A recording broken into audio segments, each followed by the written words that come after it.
మే 28, 2024 సమకూర్చుకొనుటలోని రహస్యములు. దావీదు అంతకంతకు వర్ధిల్లెను. సైన్యములకు అధిపతియగు యెహోవా అతనికి తోడుగా ఉండెను. 2 సమూయేలు గ్రంథము 5వ అధ్యాయము 10వ వచనము.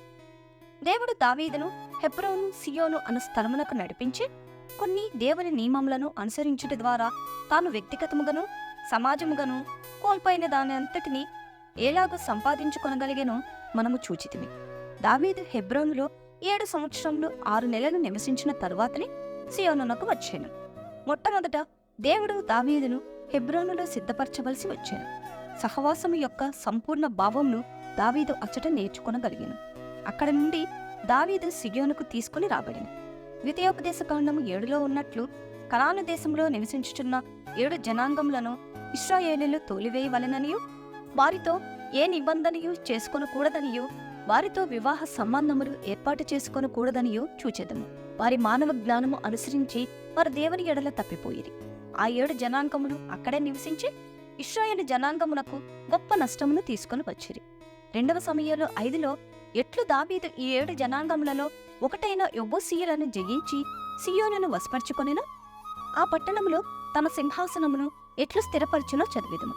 తరువాత తన గర్వమునిటి పాపమును బట్టి ప్రజలను లెక్కించవలెనని పట్టుబడెను. అందువలన ప్రభువు అతనిని శిక్షించెను. తరువాత ప్రవక్త ద్వారా తనకివ్వబడిన ఆజ్ఞ ప్రకారం అరౌనా కళ్ళమునకు దావీదు వెళ్ళెను. అక్కడ దేవునికి ఒక బలిపీఠము కట్టుట ద్వారా మందిరము కొరకైన స్థలమును కనుగొనెను. సియోను విషయమైన మొదటి నియమం ఇదే. దేవుని ఆలయము ఉండవలసిన స్థలమిదే. ఆయన నివాస స్థలము యొక్క ఉనికి మనము చూడవలననియే మనలను దేవుడు సియోనుకు తెచ్చెను. సంపూర్ణంగా విరగొట్టబడి తగ్గించుకొనిన తరువాతనే దావీదు ఆ స్థలమును కనుగొనెను.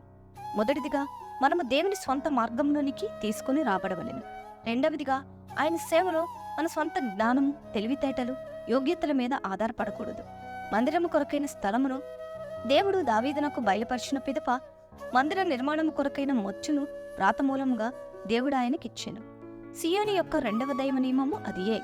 ఇది మన వ్యక్తిగత, కుటుంబ, సంఘ జీవితముల కొరకు గల పరలోకపు ఏర్పాటని మొదటి దినవృత్తాంతములు 28వ అధ్యాయము 19వ వచనంలో వ్రాయబడి ఉన్నది. ప్రతి ఒక్కరూ తమ జీవితాలు ఫలభరితంగా ఉండాలని, అంతకంతకు వర్ధిల్లాలని అనుకుంటారు. అయితే ఈ 2 నియమాలు పాటిస్తే నీదే అఖండ విజయం. ఆమేన్. Praise the lord.